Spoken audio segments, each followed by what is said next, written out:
At finally, nakita ko na rin ang SY Glow dito sa Davao City.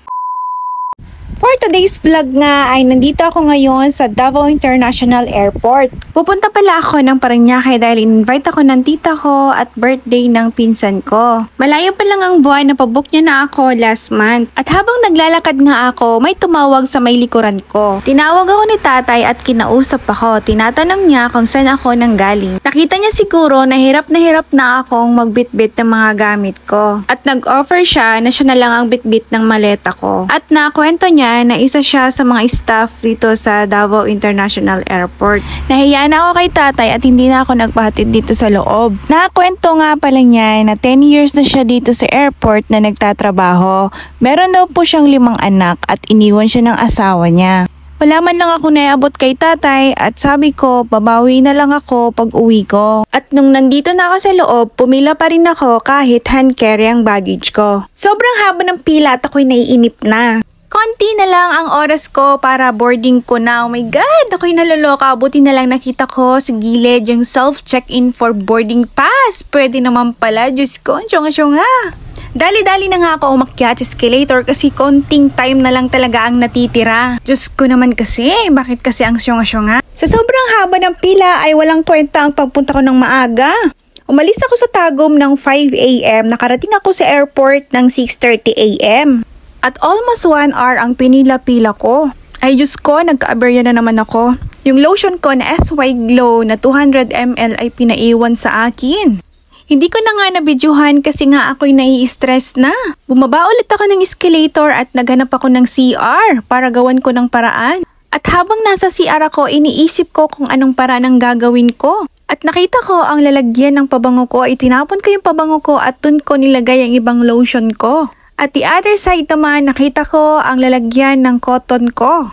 At dun ko na nga nilagay ang ibang lotion ko at may natira pa sa lalagyan ko. At nung nakarating ulit ako sa departure area, ibinigay ko na lang kay Ate Guard yung natirang lotion ko. At nung nasa himpapawid na nga ako, na-realize ko, grabe talaga ang mga nangyari sa araw na to. Diyos ko. Nasasayangin nga ako sa lotion ko kasi bagong bukas pa nga ito. Kakabili ko pa lang. Diyos ko. Hindi ko naman alam na bawal pala ang 200 ml pag free baggage ka lang or hand carry. Like 7 kilos lang. Nakalapag na nga kami sa Maynila sa Terminal 4 at naghanap po na ako ng convenience store. Uhaw na nga ako at lobat pa ako kaya bumili muna ako ng tubig. At first time ko nga makalapag sa Terminal 4 ay Diyos ko, hindi ko alam kung saan ako pupunta.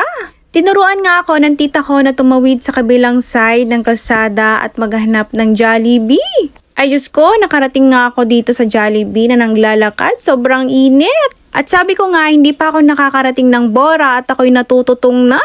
Hindi naman talaga ako gutom sa mga oras na yan. Gusto ko lang talaga sumilong at magpahangin. Sobrang lamig nga sa loob ng Jollibee pero ako pa rin ay pinagpapawisan. Ay Diyos ko, ano ba naman tong katawang to?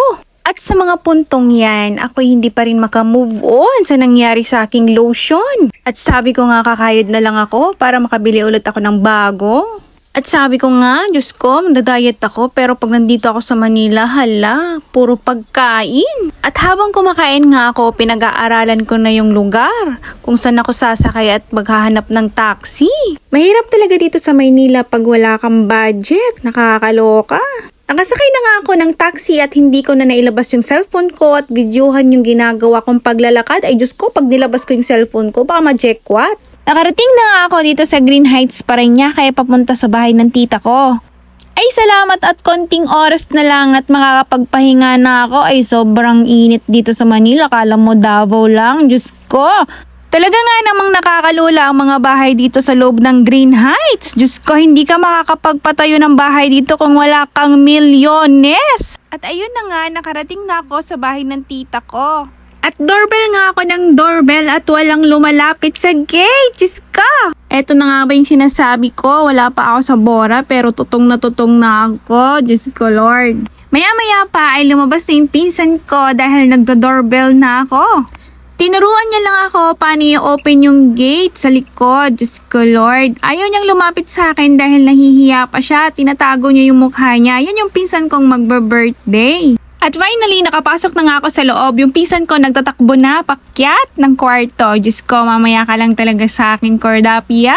Tawa nga ng tawa si Ate Sally sa akin kasi nga hindi ako pinuntahan ng pinsan ko at nagtatatakbo na dahil nahihiya daw siya. Alam niya kasing nagbe-video ako kaya kumaripas siya ng takbo. Diyos ko. Ewan ko ba talaga sa kanya kasi ayaw niya talaga ng camera. Ni ayaw niya magpa-picture.